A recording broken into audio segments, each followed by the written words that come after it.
ನಮ್ಮ ಕುಟುಂಬ ಕನ್ನಡ ವ್ಲಾಗ್ಸ್ಗೆ ತಮ್ಮೆಲ್ಲರಿಗೂ ಸ್ವಾಗತ. ನಾನು ನಿಮ್ಮ ಪ್ರೀತಿಯ ಕನ್ನಡತಿ ಭಾಗ್ಯ. ಫ್ರೆಂಡ್ಸ್, ಎಲ್ಲರೂ ಹೇಗಿದ್ದೀರಾ? ಎಲ್ಲರೂ ಸೇಫಾಗಿ ಚೆನ್ನಾಗಿದ್ದೀರಾ ಅಂತ ಹೇಳಿ ಭಾವಿಸ್ತಾ ಇವತ್ತಿನ ವಿಡಿಯೋನ ಶುರು ಮಾಡ್ತಾ ಇದ್ದೀನಿ. ಇವತ್ತು Sunday as usual day start ಆಗೋದೇ ಒಂದು ಸ್ಟ್ರಾಂಗ್ ಟೀಯಿಂದ. ಇವತ್ತು ನಮ್ಮ ಯಜಮಾನ್ರೆ ನನಗೆ ಟೀ ಮಾಡಿ ಎಬ್ಬರಿಸಿದ್ರು, ಅದು ಒಂಥರ ಖುಷಿ. ಆ್ಯಂಡ್ ಇನ್ನು ಬೆಳಗ್ಗೆ ಟಿಫನ್ಗೆ ಅಂತ ಹೇಳಿ ಚಿತ್ರಾನ್ನ ಮಾಡ್ತಾಯಿದ್ದೀನಿ. ನಮ್ಮ ಮನೇಲಿ ಯೂಶ್ವಲಿ ಭಾನುವಾರ ಅಂದರೆ ಚಿತ್ರಾನ್ನ. ಯಾಕೆ ಅಂತಂದರೆ ಸಂಡೇಸ್ ಅಂದರೆ ನನ್ನ ಮಗ ಈ ಕ್ಯಾಪ್ಸಿಕಮ್ ಆಗಲಿ ಈ ಚಿತ್ರಾನ್ನ ಇಷ್ಟಪಡೋದೇ ಇಲ್ಲ. ಸೊ ಅವನಿಗೆ ಇಷ್ಟ ಆಗದಿರೋ ರೆಸಿಪಿನ ಮನೇಲಿದ್ದಾಗ ನಾನೇ ಅವನಿಗೆ ಊಟ ಮಾಡಿಸ್ಬೋದು ಅನ್ನೋದೊಂದು ಸಣ್ಣ ಪ್ರಯತ್ನ ಅಷ್ಟೇ.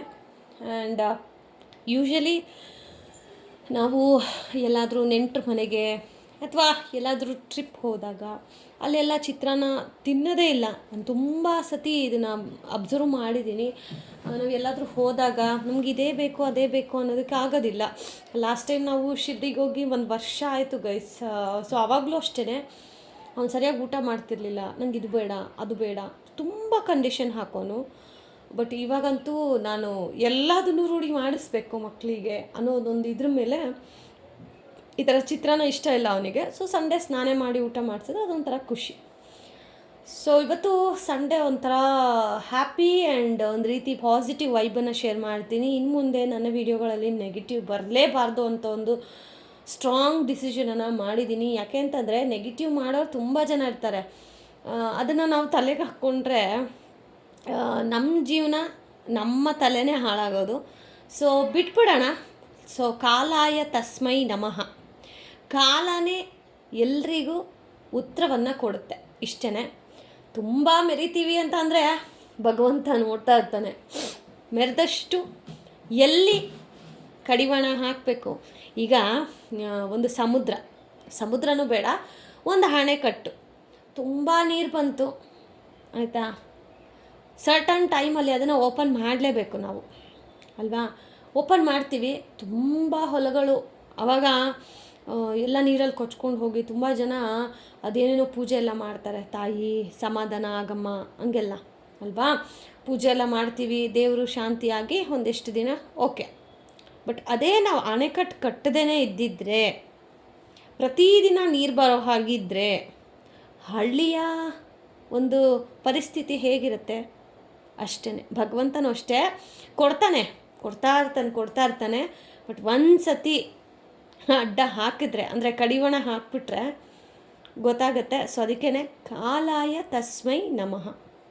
ಸೊ ನನಗೆ ನೀವು ನೆಗೆಟಿವ್ ಕಮೆಂಟ್ ಹಾಕಿದ್ರೂ ನಾನು ತಲೆಗೆ ಹಾಕ್ಕೊಳ್ಳಲ್ಲ, ಬಂದರೆ ಡಿಲೀಟ್ ಮಾಡ್ತೀನಿ. ಆ್ಯಂಡ್ ತುಂಬ ಪರ್ಸ್ನಲ್ಲಾಗಿ ಬಂದರೆ ಮಾತ್ರ ನಾವು ವಾಪಸ್ ವೀಡಿಯೋ ಮಾಡೋದು ಇನ್ಮೇಲೆ. ಯಾಕಂತಂದರೆ ಫಸ್ಟ್ ಆಫ್ ಆಲ್ ನಂಗೆ ವೀಡಿಯೋಸ್ ಮಾಡೋಕ್ಕೆ ಮೂಡಿಲ್ಲ. ಯಾಕೆ ಅಂತಂದರೆ ಈ ಒಂದು ನೆಗೆಟಿವ್ ಅನ್ನೋದು ಹೆಂಗಿರುತ್ತೆ ಅಂತಂದರೆ, ನಾವು ಎಷ್ಟೇ ಪಾಸಿಟಿವ್ ಇರ್ತೀವಿ ಅಂತಂದರೂ ಒಂದಲ್ಲ ಒಂದು ಸಮಯದಲ್ಲಿ ನಮಗೇ BP ತುಂಬ ಹೈ ಆಗಿಬಿಡುತ್ತೆ. ಅದರಲ್ಲಿ ನನಗೆ ಸೀರಿಯಸ್ಲಿ ಹೇಳ್ಬೇಕಂತಂದರೆ ಮದುವೆಗೆ ಮುಂಚೆ ನನಗೆ ತುಂಬ ಅಂದರೆ ತುಂಬ ಕೋಪ. ಬೇಗ ಅಂದರೆ ನನಗೆ ಗೊತ್ತಿಲ್ಲ ಭಗವಂತ ಕೊಟ್ಟಿರೋದ ಆಶೀರ್ವಾದನಂತ. ಯಾರಾದರೂ ಒಬ್ಬ ವ್ಯಕ್ತಿ ನೋಡಿದರೆ ಅದು ಹೆಣ್ಣಾಗಿರಲಿ ಗಂಡಾಗಿರಲಿ, ನೋಡಿದ ತಕ್ಷಣವೇ ಅವರ ಇಡೀ ಒಂದು ಜಾತಕ ಮೀನ್ಸ್ ಅವ್ರು ಹೆಂಗೆ ಯೋಚನೆ ಮಾಡ್ತಾರೆ ಅನ್ನೋದು ಕಂಪ್ಲೀಟ್ಲಿ ನಂಗೆ ಗೊತ್ತಾಗ್ಬಿಡುತ್ತೆ. ಸೊ ಅವ್ರು ಬಂದಿರೋದೇ ಇದಕ್ಕೆ ಅಂತ ಗೊತ್ತಿಲ್ಲ. ಮೇ ಬಿ ನನಗೆ ಈ ಒಂದು ಕನೆಕ್ಷನ್ ಆಗ್ಲಿಂದನೇ ಇದೆ ಅಂತ ನನ್ನ ಅನಿಸಿಕೆ. ಸೊ ತುಂಬ ಜನಗಳನ್ನು ನಾನು ನನ್ನ ಜೀವನದಲ್ಲಿ ತುಂಬ ದೂರ ಇಟ್ಬಿಟ್ಟಿದ್ದೀನಿ. ಅವ್ರಿಗೆ ಮತ್ತೊಮ್ಮೆ ನಮ್ಮ ಜೀವನದಲ್ಲಿ ಪ್ರವೇಶನೂ ಇಲ್ಲ. ಯಾಕಕ್ಕ ಪಾಸಿಟಿವ್ ಅಂತ ಹೇಳಿ ನೆಗೆಟಿವ್? ಇದು ನೆಗೆಟಿವ್ ಅಲ್ಲ, ದಿಸ್ ಈಸ್ ಮೈ ಪಾಸಿಟಿವ್. ಇವಾಗ ನಾವು ಇಷ್ಟು ಹ್ಯಾಪಿಯಾಗಿ ಲೈಫ್ ಲೀಡ್ ಮಾಡ್ತಾ ಇದ್ದೀವಿ ಅಂತಂದರೆ ಕೆಲವೊಬ್ಬರನ್ನ ದೂರ ಇಟ್ಟಿರೋದಕ್ಕೆ ನಾವಾಯಿತು, ನಮ್ಮ ಜೀವನ ಆಯಿತು, ನಮ್ಮ ಒಂದು ಸಂಸಾರ ಆಯಿತು, ಇಷ್ಟೇ. ಸೊ ಯಾರು ಟೆನ್ಷನ್ ಇಲ್ಲ, ಯಾರು ಏನಂದ್ರು ಅನ್ನೋ ಯೋಚನೆ ಬೇಕಾಗಿಲ್ಲ. ಸೊ ನಾವಾಯಿತು, ನಮ್ಮ ಕೆಲಸ ಆಯಿತು, ಇಷ್ಟಿದ್ದರೆ ನಿಜವಾಗ್ಲೂ ಯಾರೂ ನಮ್ಮ ತಂಟೆಗೆ ಬರೋದಿಲ್ಲ ಅಲ್ವಾ. ಬಟ್ ಅಷ್ಟಾದ್ರೂ ನಮ್ಮ ತಂಟೆಗೆ ಬರ್ತಾರೆ ಅಂತಂದರೆ ಕೊಡಬೇಕಾಗಿರೋ ಜಾಗದಲ್ಲಿ ನಾವು ವಾಪಸ್ ಕೊಡಲೇಬೇಕು. ಸೊ ಅಟ್ ಪ್ರೆಸೆಂಟ್ ಈಗ ನಾವು ಮದುವೆ ಆಗಿ ನಾವು ಸಂಸಾರ ಕಟ್ಕೊಂಡು ಇಲ್ಲಿಗೆ 8 ವರ್ಷ ನಮ್ಗೆ ಅಷ್ಟು ಈಸಿಯಾಗಿರಲಿಲ್ಲ ಆಯಿತಾ. ಕೆಲವೊಂದು ಬಾರಿ ಅಲ್ಲಿ ಕಡ್ಕೊಂಡು ಬಾಯಿ ಮುಚ್ಕೊಂಡು ಅವರು ಮಾತಾಡ್ತಾ ಇರಬೇಕಾದ್ರೆ ನನಗೆ ತುಂಬ ಕೋಪ ಗೈಸ್. ಇವಾಗಾದರೂ ಸ್ವಲ್ಪ ಪ್ರಾಕ್ಟೀಸ್ ಎಲ್ಲ ಮಾಡಿ ನನಗೆ ಕೋಪ ತೀರಾ ಕಡಿಮೆ, ಬಂದರೆ ಮಾತ್ರ ತುಂಬ ಪೀಕಲ್ಲಿರುತ್ತೆ. ಬಟ್ ಇವಾಗ ಹೇಳಕ್ಕೆ ಹೋದರೆ ಸ್ವಲ್ಪ ಕೋಪ ಕಡಿಮೆನೇ. ಬಟ್ ಅವರೆಲ್ಲ ನಮ್ಮ ಮುಂದೆ ಮಾತಾಡ್ತಾ ಇರಬೇಕಾದ್ರೆ ದೊಡ್ಡವರು ಅಂತ ಹೇಳಿ ಹಲ್ಲು ಕಡ್ಕೊಂಡಿದ್ದೆ. ಬಟ್ ಅವರಿಗೆ ಮಾತಲ್ಲೇ ಅಲ್ಲ, ನಮ್ಮ ಕೆಲಸದ ಮುಖಾಂತರ ಆನ್ಸರ್ ಮಾಡೋಣ ಅಂತ ಹೇಳಿ ಸೈಲೆಂಟ್ ಆಗಿಬಿಟ್ಟೆ. ಸೊ ಅದಕ್ಕೆ ಇವತ್ತು ನಾವು ಏನಾದರೂ ನಾನು ಯೂಟ್ಯೂಬಲ್ಲಾಗಿರಲಿ, ಲೈಫಲ್ಲಾಗಲಿ ಎಲ್ಲರನ್ನ ಎದುರಿಸೋಷ್ಟು ಶಕ್ತಿ ದೇವ್ರು ಕೊಟ್ಟಿದ್ದಾನೆ ಭಗವಂತ ಅಂತಂದರೆ ಅದಕ್ಕೆ ನನ್ನ ಬೆನ್ನೆಲುಬೆ ನಮ್ಮ ಯಜಮಾನರು. ಅವ್ರು ಹೇಳ್ತಾರೆ ನಿನಗೇನು ಇಷ್ಟನೋ ಅದನ್ನು ಮಾಡು ಅಂತ. ಬಟ್ ಅದರಲ್ಲೂ ನಾನೇನಾದರೂ ತಪ್ಪು ಮಾಡಿದ್ರೆ ಬೇಡ, ಇದು ಮಾಡ್ತಾರೆ ನೀನು ತಪ್ಪು, ಅದು ಬೇಡ ಅಂತಲೇ ಹೇಳ್ತಾರೆ. ಸೊ ಇಷ್ಟೆಲ್ಲ ಇರಬೇಕಾದ್ರೆ ಬೇರೆಯವ್ರಿಗೆ ಯಾಕೆ ನಾವು ಭಯ ಪಡಬೇಕು? ಬೇರೆ ಯಾರೋ ಒಂದು ಕಮೆಂಟ್ ಮಾಡ್ತಾರೆ, ಏನೋ ನಮ್ಮ ಬಗ್ಗೆ ಮಾತಾಡ್ತಾರೆ ಅಂತಂದರೆ ಅವರಿಗೆಲ್ಲ ನಾವು ಯಾಕೆ ಸೊಪ್ಪು ಹಾಕಬೇಕು? ಸೊ ನಾನಂತೂ ನನ್ನ ಬಗ್ಗೆ ಮಾತಾಡೋರಿಗೆ ನಾನು ಯಾವತ್ತೂ ಸೊಪ್ಪು ಹಾಕೋದೇ ಇಲ್ಲ. ಮಾತಾಡ್ತಾ ಇದ್ದರೆ ಆ್ಯಕ್ಚುಲಿ ಏನು ಗೊತ್ತಾ, ನಮ್ಮ ಬಗ್ಗೆ ಮಾತಾಡ್ತಾ ಇರಬೇಕು ಜನ. ಮಾತಾಡ್ತಾ ಇದ್ದರೆ ನಾವೂ ಮಾರ್ಕೆಟಲ್ಲಿ ಒಂದು ಹೆಸರನ್ನು ಗಳಿಸಿದ್ದೀವಿ ಅನ್ನೋ ಒಂದು ಖುಷಿ ಆಗತ್ತೆ. ನಮ್ಮ ಸುದೀಪ್ ಸರ್ ಹೇಳ್ತಾರೆ ನೋಡಿ, ಹೀಗೆ ಯಾವುದೋ ಒಂದು ಪುಟಾಣಿ ವೇದಿಕೆಯಲ್ಲಿ ಒಂದು ಹುಡುಗಿ ಮಕ್ಕಳ ಶೋ ಅಲ್ಲಿ ಕೇಳ್ತಾಳೆ, ನಿಮ್ಮ ಬಗ್ಗೆ ಹೀಗೆಲ್ಲ ಹೇಳ್ತಾರಲ್ಲ ನಿಮಗೆ ಬೇಜಾರಾಗಲ್ವಾ ಅಂತ. ಮಾತಾಡ್ತಾ ಇದ್ದಾರಾ ಕಂದ, ಮಾತಾಡಲಿ ಬಿಡು. ನಾವೇನಾದರೂ ಒಂದು ಟ್ರೆಂಡಲ್ಲಿ ಮಾತಾಡ್ತಾ ಇದ್ದಾರೆ ಅಂತಂದರೆ ಖುಷಿ ಪಡಬೇಕು. ಯಾರೋ ನಮ್ಮ ಬಗ್ಗೆ ಮಾತಾಡ್ತಾ ಇಲ್ವಾ, ಆಗ ಯೋಚನೆ ಮಾಡಬೇಕು ನಾವೇನೋ ಲೈಫಲ್ಲಿ ಕಡಿಮೆ ಆಗಿದ್ದೀವಿ ಅಂತ. ಬಿಡು ಕಂದ ಮಾತಾಡೋರು ಮಾತಾಡಲಿ ಅಂತ. ಮತ್ತು ರಚಿತಾ ರಾಮು ಅಷ್ಟೇ, ರೀಸೆಂಟಾಗಿ ಒಂದು ಇಂಟರ್ವ್ಯೂ ನೋಡ್ತಾ ಇದ್ದೆ. ಎಷ್ಟು ಬ್ಯೂಟಿಫುಲ್ಲಾಗಿ ಹಾಕಿದ್ದಾರೆ ಅವರು ವಿಡಿಯೋನ ಅಂತಂದರೆ, ಹೌದು, ನೆಗೆಟಿವ್ ಇಲ್ಲದೆ ಪಾಸಿಟಿವ್ ಇರೋ ಚಾನ್ಸೇ ಇಲ್ಲ. ನಿಮ್ಮಲ್ಲಿ ಪಾಸಿಟಿವಿಟಿ ತುಂಬ್ತಾ ಇರೋದೇ ಜನ. ನಿಮ್ಮನ್ನು ಯಾರು ಆಡ್ಕೋತಾ ಇದ್ದಾರಲ್ಲ ಅವರಿಂದನೇ ನೀವು ಅಷ್ಟು ಗಟ್ಟಿಯಾಗಿ ನಿಂತ್ಕೋತಾ ಇದ್ದೀರ. ಸೊ ಅಂಥವ್ರಿಗೆ ನಾವು ತಲೆ ಕೆಡಿಸ್ಕೋಬಾರ್ದು, ಅದಕ್ಕಿಂತ ಇನ್ನೂ ಚೆನ್ನಾಗಿ ನಾವು ಬೆಳೆದು ತೋರಿಸ್ಬೇಕು. ಸೊ ಅದಕ್ಕೆ ಇನ್ಮೇಲೆ ನೋ ನೆಗೆಟಿವಿಟಿ. ಬಟ್ ನನ್ನ ಸುದ್ದಿಗೆ ಬಂದರೆ ನಾನು ಬಿಡಲ್ಲ, ಹಾಗಂತ ಎಲ್ಲರ ಸುದ್ದಿಗೂ ನಾನು ಹೋಗಲ್ಲ. ಇಷ್ಟೇ ನನ್ನ ಕೋಟ್.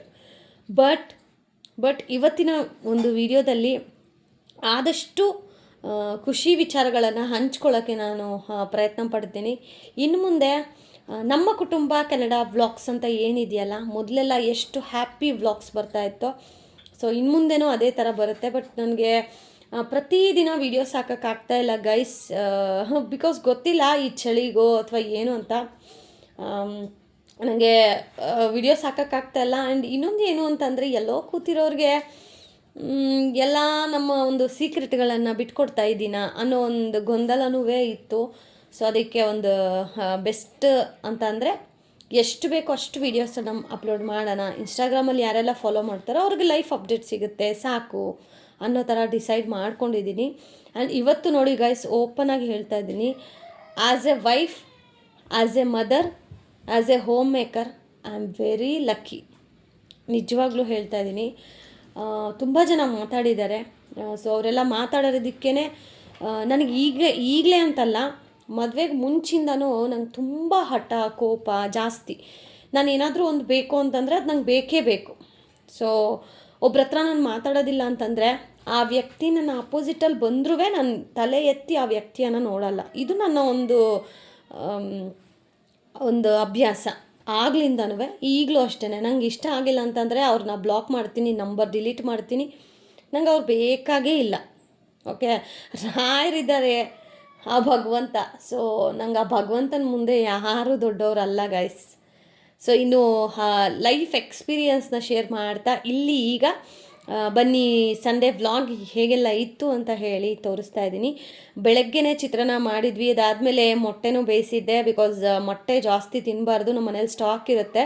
ಸೊ ಅದಕ್ಕೆ ಖಾಲಿ ಮಾಡಿಬಿಡೋಣ ಅಂತ ಹೇಳಿ ಮೊಟ್ಟೆನೂ ಬೇಯಿಸಿದ್ದೆ. ಆ್ಯಂಡ್ ಆಲ್ಸೋ ಇವತ್ತು ಉದ್ದಿನ ವಡೆ ಮಾಡೋಣ, ಮತ್ತು ಇಡ್ಲಿಗೂ ಅಷ್ಟೇ ನೆನೆ ಹಾಕಿದ್ದೀನಿ. ಇವತ್ತು ಸಬ್ಬಕ್ಕಿನೂ ಸಹ ನೆನೆ ಹಾಕಿದ್ದೀನಿ. ಅದಾದಮೇಲೆ ಒಂದು ಸ್ಮಾಲ್ ಔಟು ಹೋಗಿದ್ವಿ.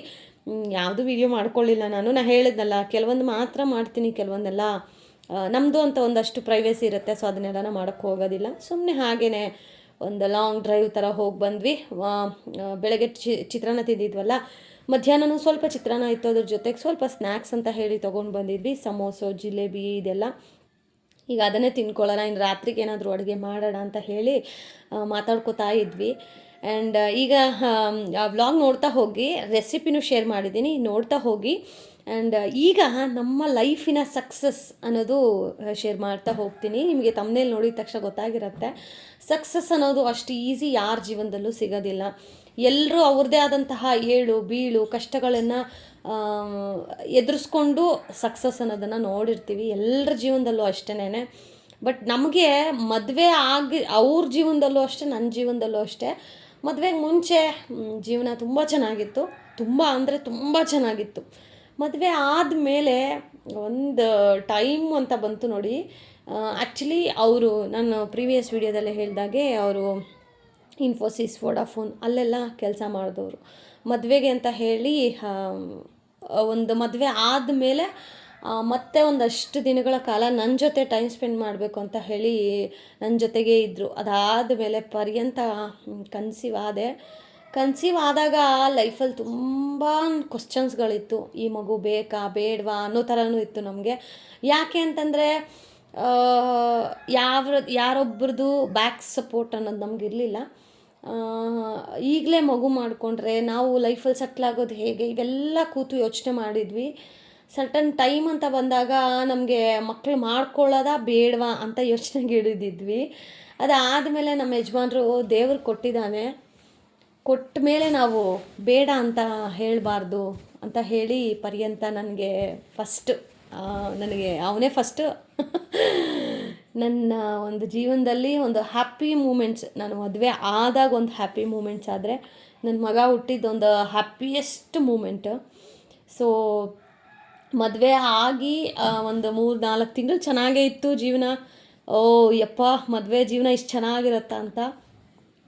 ಒಂದು ಸಾರಿ ಜವಾಬ್ದಾರಿಗಳು ಅಂತ ಬೆನ್ನಿಗೆ ಹಾಕ್ಕೊಂಡ್ಮೇಲೆ ಕಂಪ್ಲೀಟ್ಲಿ ನಾನು ಏನಿದ್ನೋ ಮದುವೆಗೆ ಮುಂಚೆ ಸ್ವಲ್ಪ ಹುಡಾಳು ಬುದ್ಧಿ, ಅಂದರೆ ತಮಾಷೆ ಬುದ್ಧಿ, ಕೋಪ, ಹಠ, ಆಮೇಲೆ ತುಂಬ ಖರ್ಚು ಮಾಡೋದು. ನನ್ನಷ್ಟು ಖರ್ಚು ಬೇರೆ ಯಾರೂ ಮಾಡ್ತಿರ್ಲಿಲ್ಲ. ಅಂದರೆ ಒಂದು ಸತಿ ಹಾಕಿದ ಡ್ರೆಸ್ಸನ್ನು ಒಂದು 2-3 ಸತಿ ಅಷ್ಟೇ, ಅದಾದಮೇಲೆ ಯಾರಿಗಾದ್ರೂ ಕೊಟ್ಬಿಟ್ಟು ಬೇರೆ ಡ್ರೆಸ್ಗಳನ್ನು ತೊಗೊಳ್ಳೋದು.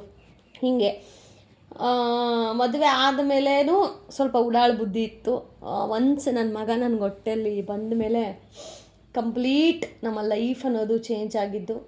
ಆ್ಯಂಡ್ ಅದಾದಮೇಲೆ ನಾನು ನಮ್ಮ ಯಜಮಾನ್ರು ಕೂತು ಡಿಸೈಡ್ ಮಾಡ್ತೀವಿ, ಈಗಿದ್ದರೆ ಹಾಗಲ್ಲ, ಏನಾದರೂ ಒಂದು ಸಾಧನೆ ಮಾಡೋಣ ಅಂತ ಹೇಳಿ. ಆವಾಗಲೇ ನನಗೆ ಇತ್ತು ಈ ಥರ ಯೂಟ್ಯೂಬ್ ಮಾಡಬೇಕು ಅಂತ ಹೇಳಿ. ಬಟ್ ಎಲ್ಲರೂ ನಗ್ತಾಯಿದ್ರು ನಮ್ಮ ರಿಲೇಷನ್ಸಲ್ಲಿ, ನಮ್ಗೆ ಗೊತ್ತಿರೋರು ಎಲ್ಲ, ಅಯ್ಯೋ ಏನೋ ಮಾಡ್ತಾಳಂತೆ, ಟೈಮ್ ಏನೋ ಮಾಡೋಕ್ಕೆ ಕೆಲಸ ಇಲ್ಲ ಅದಕ್ಕೆ ಅಂತ. ನಿಜವಾಗ್ಲೂ ನೀವು ನಂಬೋದಿಲ್ಲ, ನಾನು ಯೂಟ್ಯೂಬ್ ಸ್ಟಾರ್ಟ್ ಮಾಡೋಕ್ಕೆ ಮುಂಚೆ ಅದೆಷ್ಟು ನಾನು ಒಂದು ಬ್ಯಾಕ್ಗ್ರೌಂಡಲ್ಲಿ ಅದೆಷ್ಟು ಕಲ್ತಿದ್ದೀನೋ ಅದು ಈ ಒಂದು ಯೂಟ್ಯೂಬನ್ನು ಮಾಡೋದಕ್ಕೆ. ಸೊ ಫೈನಲಿ ನನ್ನ ವ್ಲಾಗಿಂಗ್ ಜೀವನವೂ ಸಹ ಸ್ಟಾರ್ಟ್ ಆಯಿತು. ಹಾಗೋ ಹೀಗೋ ಜೀವನನ ಕಟ್ಕೊಂಡ್ವಿ. ಇವತ್ತು ಆ ಭಗವಂತನ ದಯೆಯಿಂದ ಒಂದಷ್ಟು ಜನರ ಬಾಯಲ್ಲಿ ನಾವಿದ್ದೀವಿ, ಕೃಷ್ಣ ಭಾಗ್ಯ ಅಂತ ಹೇಳಿ ಖುಷಿಯಾಗತ್ತೆ.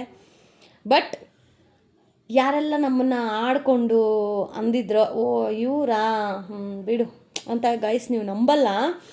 ಕೆಲವೊಂದು ಸಾರಿ ನನಗೆ ಎಷ್ಟೋ ಸತಿ, 1 ಸತಿ 2 ಸತಿ ಅಲ್ಲ, ಎಷ್ಟೊಂದು ಸತಿ ನನ್ನ ಮಗ 1 ವರ್ಷದ ಮಗು ಆವಾಗ ಎಷ್ಟು ಹತ್ತಿದ್ದೀನಿ ಅಂತಂದರೆ ನಮ್ಮ ಯಜಮಾನ್ರಿಗೂ ಗೊತ್ತಿಲ್ಲ. ಯಾಕೆ ಅಂತಂದರೆ ನಾನು ಹತ್ತಿದ್ರೆ ಅವ್ರು ವೀಕ್ ಆಗ್ತಾರೆ, ಮಗು ಚಿಕ್ಕದಿನ್ನೂ ಹಾಲಾಗಬೇಕು, ಎಲ್ಲ ಇರುತ್ತೆ. ಸೊ ಯಾಕೆ ಅಳ್ತಾ ಇದ್ದೀನಿ ಅಂತಲೂ ಗೊತ್ತಿಲ್ಲ ನನಗೆ. ಮೇ ಬಿ ಅದು ಪೋಸ್ಟ್ ಪ್ರೆಗ್ನೆನ್ಸಿ ಎಫೆಕ್ಟ್ ಇರ್ಬೋದು. ಸುಮ್ಮನೆ ಕೋಪ ಬರೋದು, ಸುಮ್ಮನೆ ಅಳು ಬರೋದು, ಹಾಗೆಲ್ಲ ನನ್ನನ್ನು ಸಹಿಸ್ಕೊಂಡಿದ್ದು ನಮ್ಮ ಯಜಮಾನರು. ನನಗೇನೇ ಕೋಪ ಮಾಡಿಕೊಂಡ್ರು ಅವ್ರು ಸಮಾಧಾನ ಆಗಿ, ಸರಿ ನೀನು ಕೋಪ ಮಾಡ್ಕೊಂಡಿದ್ಯಾ, ಮಾತಾಡು ಸುಮ್ಮನೆ ನಿಂತುಬಿಡೋರು. ಮೇ ಬಿ ಅವತ್ತು ಅವ್ರೂ ಕೋಪ ಮಾಡ್ಕೊಂಡು ಜಗಳ ಸ್ಟಾರ್ಟ್ ಮಾಡಿದರೆ ಇಷ್ಟು ಹ್ಯಾಪಿಯಾಗಿ ನಾವಿರೋಕ್ಕೆ ಚಾನ್ಸೇ ಇರಲಿಲ್ಲ.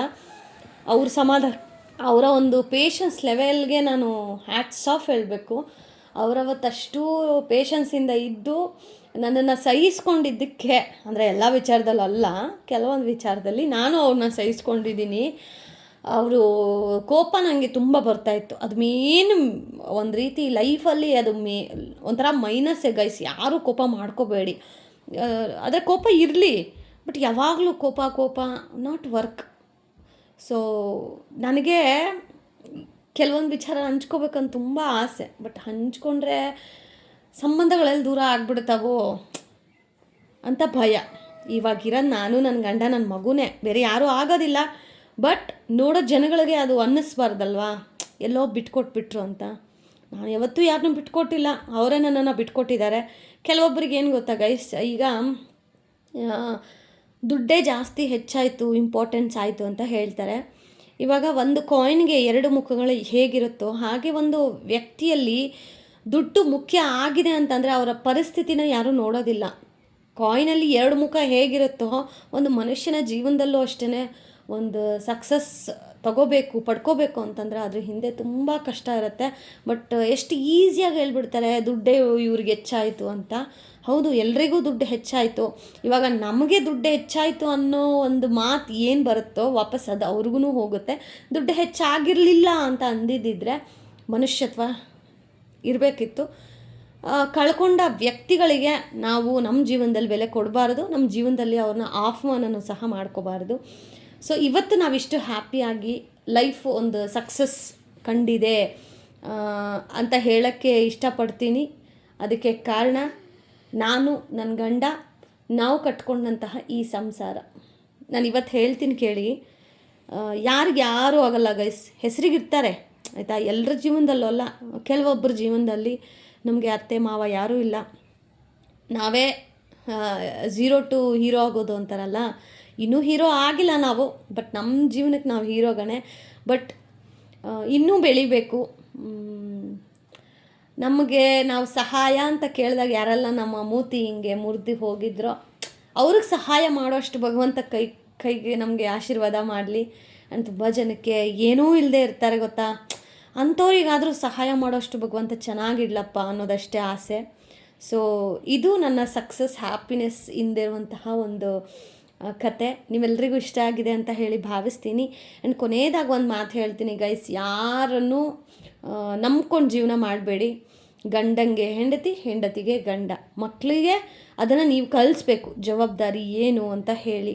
ಸೊ ಆಗ ಅವರೂ ನಿಮ್ಮಿಬ್ಬರನ್ನು ರೆಸ್ಪೆಕ್ಟ್ ಮಾಡ್ತಾರೆ. ಸೊ ಯಾರಿಂದ ಏನನ್ನು ಎಕ್ಸ್ಪೆಕ್ಟ್ ಮಾಡಬೇಡಿ. ಸೊ ಜೀವನ ತುಂಬ ಚೆನ್ನಾಗಿರುತ್ತೆ. ಸೊ ನಾವಿವತ್ತು ವಿ ಆರ್ ವೆರಿ ಹ್ಯಾಪಿ. ನನಗೆ ಯಾವುದೇ ಥರದ ರಿಗ್ರೆಟ್ ಇಲ್ಲ, ಬೇಜಾರಿಲ್ಲ. ಸೊ ತಿನ್ನೋಕ್ಕೆ ಭಗವಂತ ಊಟ ಕೊಟ್ಟಿದ್ದಾನೆ, ಹಾಕೊಳ್ಳೋಕೆ ಒಳ್ಳೆ ಬಟ್ಟೆ ಕೊಟ್ಟಿದ್ದಾನೆ, ಇರೋಕ್ಕೊಂದು ಸೂರು ಕೊಟ್ಟಿದ್ದಾನೆ. ಇದಕ್ಕಿಂತ ಹೆಚ್ಚಾಗಿ ನಾವು ಏನು ಬೇಡಕ್ಕಾಗತ್ತೆ ಅಲ್ವಾ? ಸೊ ದೇವರಿಗೆ ಕೈ ಮುಗಿದು ಭಗವಂತ ಇಷ್ಟು ಚೆನ್ನಾಗಿಟ್ಟಿದೆಯಲ್ಲ, ಥ್ಯಾಂಕ್ ಯು ಸೋ ಮಚ್ ಅಂತ ಯೂನಿವರ್ಸ್ಗೆ ಹೇಳಬೇಕು. ಹಿರಿಯರ ಆಶೀರ್ವಾದ ನಮ್ಮ ಮೇಲಿರಬೇಕು. ಸೊ ಇದು ನಮ್ಮ ಒಂದು ಸ್ಮಾಲ್ ಸಕ್ಸಸ್ ಒಂದು ಸ್ಟೋರಿ.